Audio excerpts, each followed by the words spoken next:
Welcome back to the show, guys. So the episode today, um, it's a pretty funny one the way that this has actually came about. Now, what's been happening was I felt like I was having a little bit of a block with ideas of what to actually speak about on the episode for today, and what ended up happening was I felt like I was trying to force an idea, and it was just creating even more resistance. I was having no flow, and I was really beginning to understand, forcing the gates, just let go, just surrender into it, and something will come. Now, what I usually do, I am becoming more aware of what actually triggers the state of inspiration for me, and it's definitely music.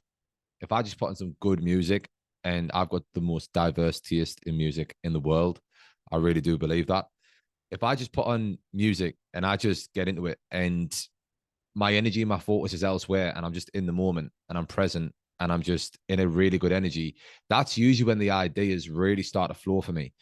And I kid you not, right? I was listening to a couple of songs and nothing was really coming though, but I was all for it. Now, what ended up happening was there was a song that came on and it wasn't even the name of the song, but these words just came at the front of the music video on the intro, and the words were I had to write them down. The words were cages aren't made of iron, they're made of thoughts.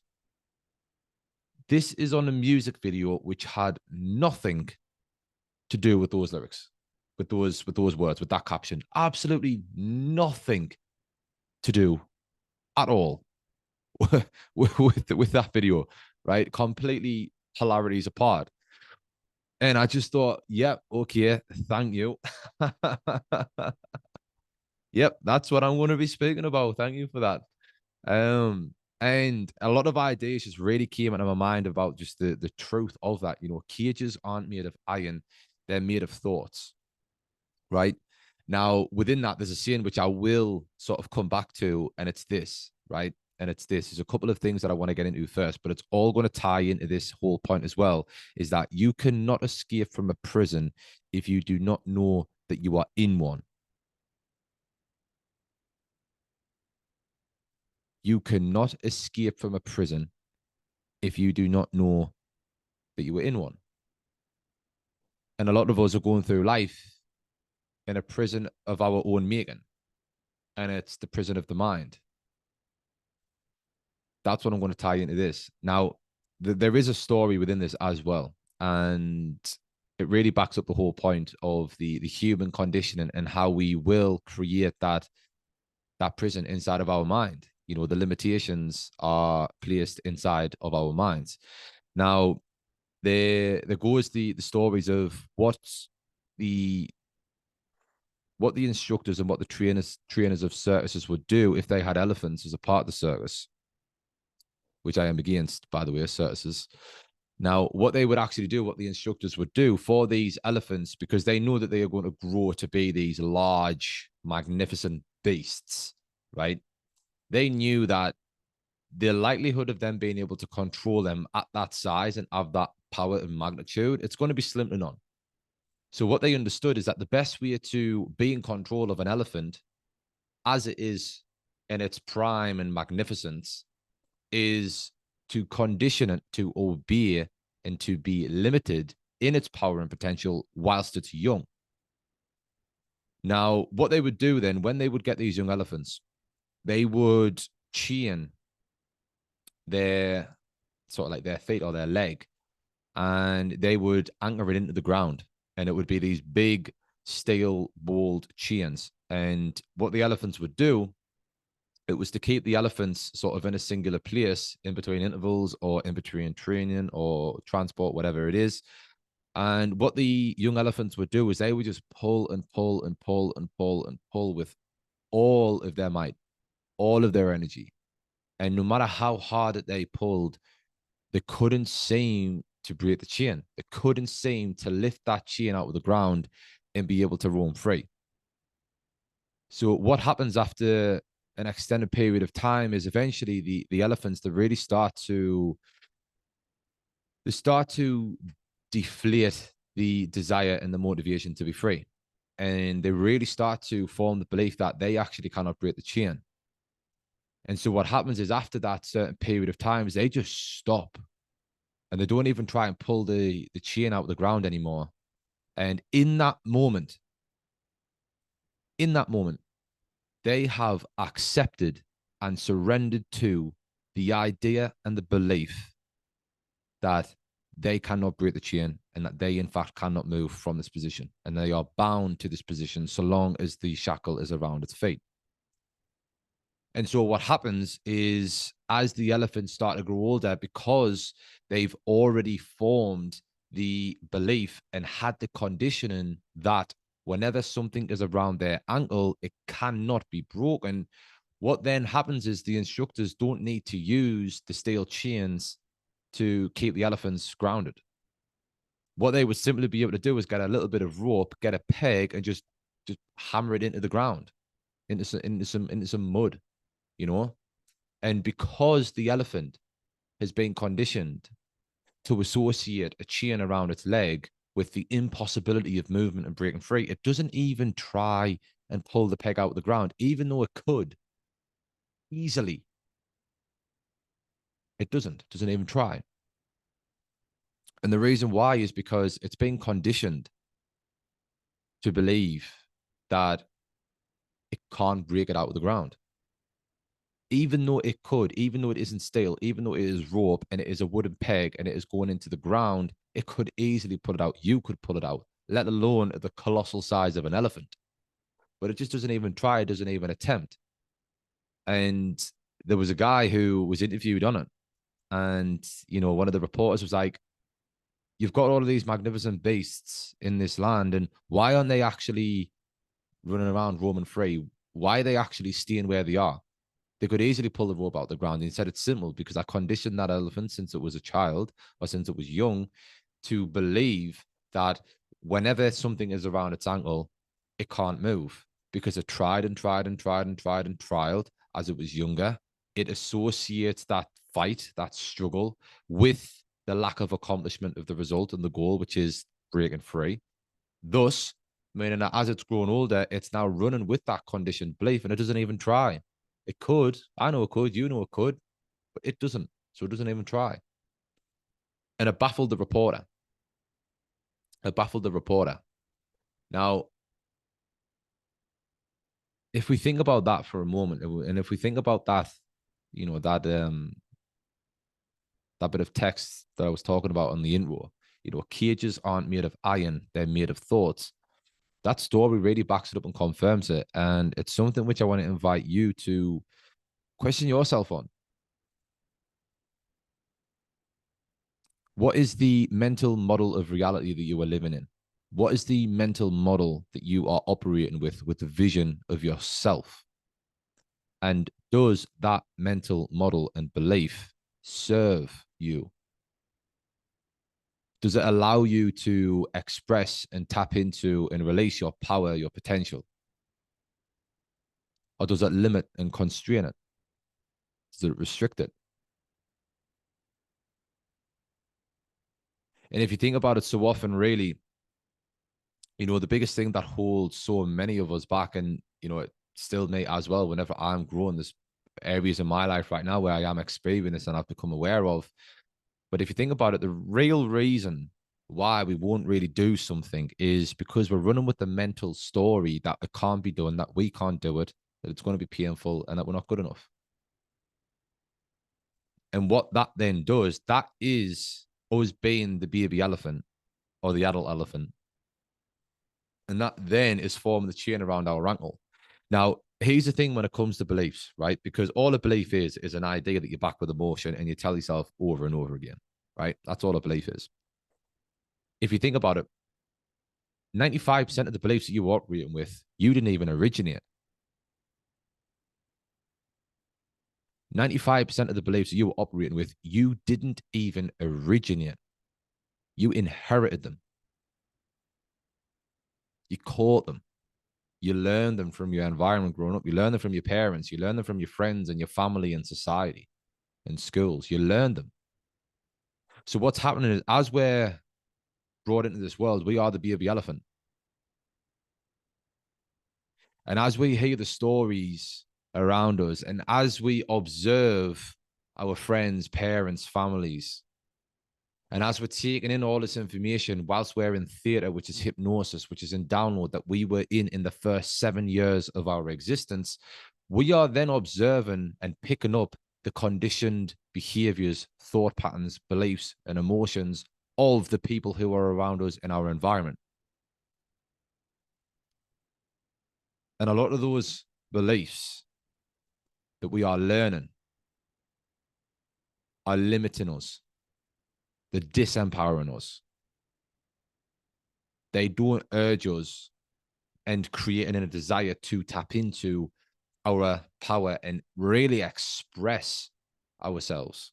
And in those moments, that is the baby elephant with the chain around its ankle. Now, what happens is the more that you grow up, you know, if you think about it, as we're kids, you know, we're just wild. We don't know no limits.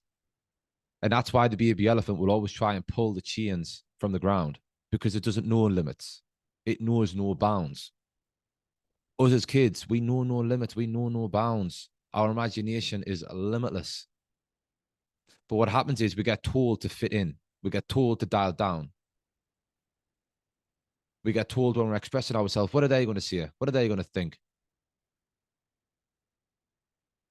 And all these types of things. And what's then happening is every time that we express and every time we try to break the chain, we're met with the resistance. And what do? We'll try again and we'll do it again. And we'll try with all of our might. But then what happens? We're met with resistance again. And then what happens is, in those moments, we feel pain when we're getting told to dampen ourselves, when we're told off for just being free, for just expressing ourselves, expressing and living in our imagination, being limitless beings. And in those moments when we're told off, whether that be by teachers, parents, family members, whatever it is, but that's because we're being bullied, whatever it is, that then creates pain.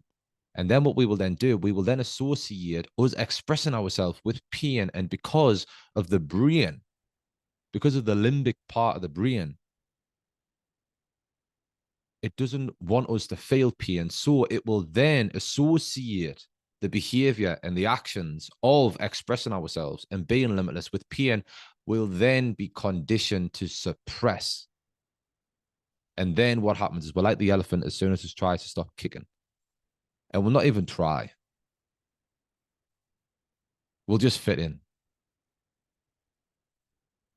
And then it gets to the point where you go through school, you go through college, you go through university, you get yourself a job, you work through your job, then you get to the middle age of your life, you've got the same problems going on, and then you end up in a retirement home. And I'm saying it's not because I've been there, but because I listen to people who have been there, and I've listened to people who are at the end of their life who've had these realizations. I'm listening to people who are in the latter years of their life. They've had this revelation, they've had this awareness, they've had this new level of understanding experienced and created, and they are now aware of how they lived and how it held them back.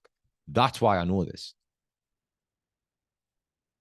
And then what happens is, because we're the elephant being conditioned, and then because we lose our might and power and we sever our connection with this true intuitive understanding, all known, all wise, all power that we have inside of ourselves, that you have inside of yourself, what happens is we stop trying to express it. We don't even try. And then eventually what happens is the older we get, we become like the elderly elephant, whereby we don't have the resistance actually happening in our life anymore. We don't have the steel chains in our life anymore. We don't have them. They aren't there. But because we've been conditioned, we don't really need it to be there. We're then just walking through life with a little bit of rope, little wooden peg, and it's in the soft ground.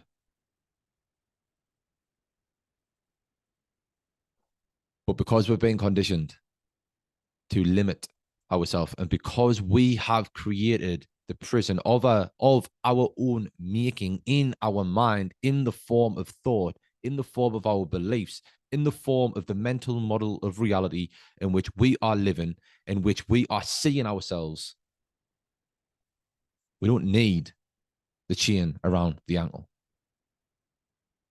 You don't need it because you've already got it inside of your mind. So that's why cages aren't made of iron, they're made of thoughts. The only limitations that exist are the limits in which you place on yourself. At any moment, you can rip the peg from the fucking ground and you can become limitless because you are limitless. Fuck the story and fuck the thought and the idea and the people who are trying to tell you otherwise with love, but fuck it. Because it doesn't matter if it's true. It doesn't matter if it's happened in the past. It doesn't matter how accurate the story might actually be in your mind. It isn't any good. They aren't any good.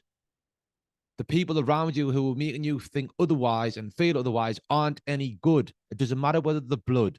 It doesn't matter whether you grew up with them. It doesn't matter if they aren't urging you to tap into your potential. If they don't make you feel inspired to tap into it, if they in fact give you the polarity of a feeling and they make you feel like you need to suppress yourself and they tell you to suppress yourself, that is the pivotal moment in your journey where you need to make a decision.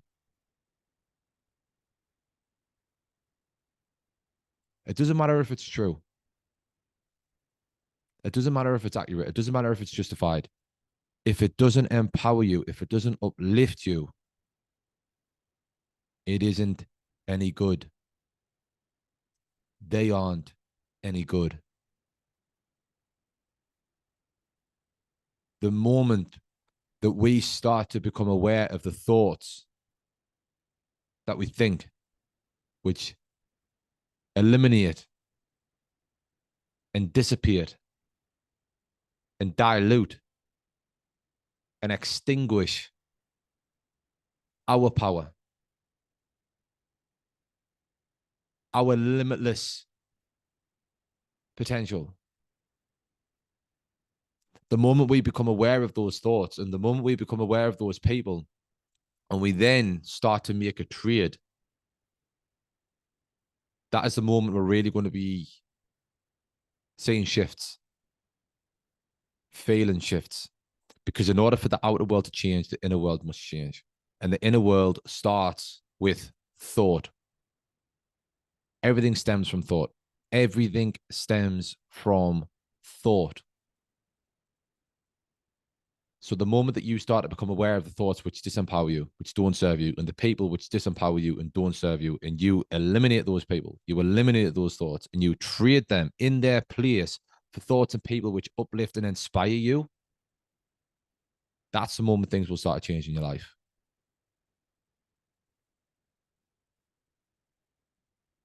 So understand that the only limits that exist are the limits in which you are placing on yourself, the stories that you were telling yourself as to why you can't do it, as to why it can't be done.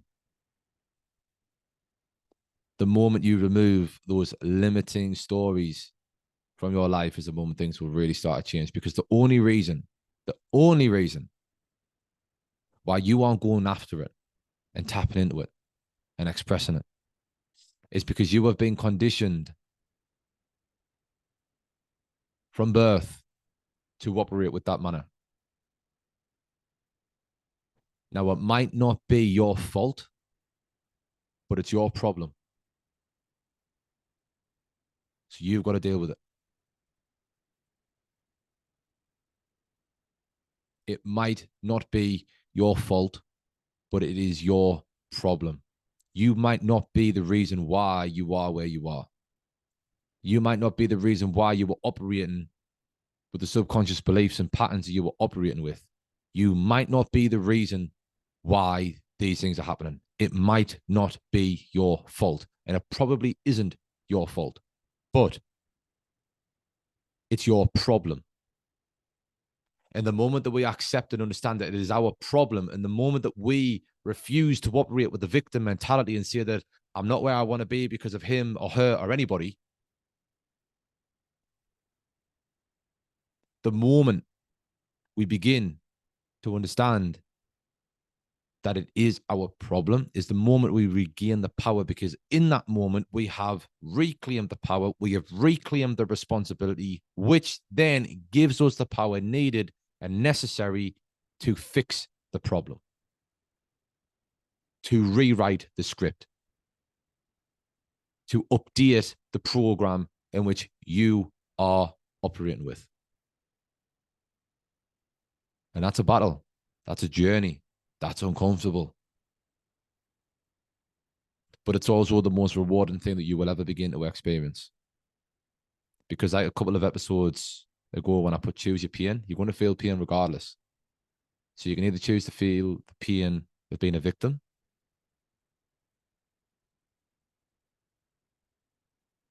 or you can choose to feel the pain of being a hero. It's either the pain of discomfort, the pain of discipline, or the pain of regret. It's the pain of being powerless, of depleting yourself of your power. So the pain is unavoidable. My question to you is, which is the pain that you are going to consciously choose to go down the path and endure? And understand that when you do decide to change the script, when you do decide to change the manual, you will be met with resistance yet again. You will experience uncomfortable times, because what you were doing in those moments, I was actually speaking to Nancy, a girl in a business that I've got, like in a network marketing business. Incredible woman, incredibly inspirational what she's doing with her life, changing the narrative for mothers out there. It really is incredible. And I was actually having a conversation with her earlier today, and somebody inside of her team really struggling at the moment. Started her own business, high energy, excited, thrilling. Oh my God, yes, I'm doing it. We've reclaimed the power, and we're now starting to consciously go about and create incredible highs, and is now going through the lows. But here's an analogy that I told Nancy, which I want to share with you. If you imagine being in a harbor, or if you imagine being in a dock, now, and around those docks in my hometown, we have a pier, and we have sort of like a secondary mini pier without a lighthouse, right? And that creates and concludes the dock and the port whereby ships are able to come in and out of. Now, I want you to imagine that the way you have been doing life up until this point, you have been in that small port. There might be times where the waves get busy, where the ocean can get a little bit of rough, where it can be freezing cold. But because you grew up in that little space, and because you know of those things, you know of those pains, and you know of that discomfort, you accept it because it's known and it's familiar, which is how the brain associates safety, not by what is actually hurting me and not hurting me. It's just what do I know and what do I not know? What's familiar and what's unfamiliar? And your life that you are living right now is the sum total of that port. The moment that you decide to break the limits in which you have placed in your mind, and you decide, you make a decision, I'm going to change.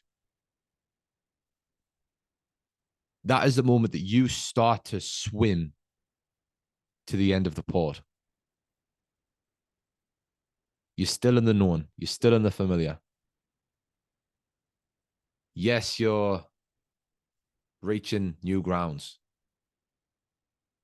Yes, you're going into uncharted areas, really, but you're still within the confines of the port. And because you're riding that initial boost of momentum, you start to feel good. You're like, yes, I'm doing it. Where the girl in Nancy's team's at the moment, and Mel, if you listen to this is you. I don't know whether you listen to this, but if you are listening to this is you. You've just swam past the lighthouse, and you are out of the port. And now you are in the expansive ocean, and it is unknown. When you decide to change, and when you decide to flip the script, and when you decide and start to turn up differently in your life and start doing things that you've never really done, that is you swimming past the lighthouse, and that is you entering the vast ocean. You will feel out of depth. You will feel a sense of overwhelm. You will experience limiting beliefs. You will experience doubt. You will experience anxiety. That is good, because that is an indication that your nervous system, that your sympathetic nervous system, that your fight or flight response, that your brain, that your limbic system is working and functioning as it should. You feeling those emotions, good, good, good test. You've just pressed the button of the smoke alarm, and it's firing off the smoke alarms. Good, good test. It's good to test it, but you don't have to remain in that state. The unknown doesn't have to remain the unknown. How do you make anything which is once unknown the known and the familiar? You do it by being in that depth.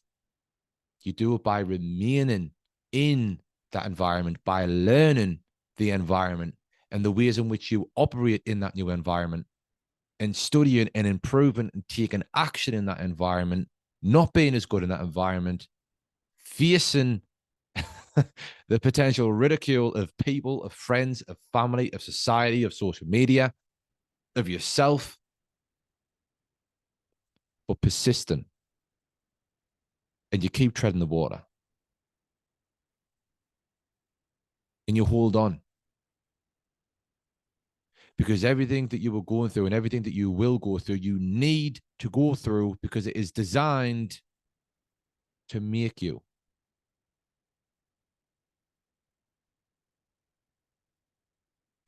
It isn't designed to be your downfall.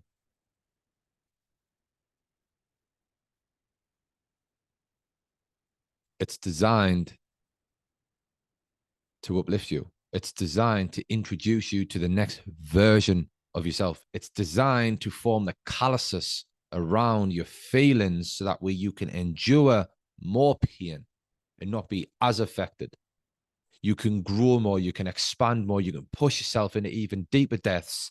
And because you've already gone through the trials, the tests, the tribulations, the experiences needed to mold and bring to the surface the strength required to endure and go through the next level, that's why you can keep going far and beyond. Because you keep swimming past the lighthouse, and you just keep going.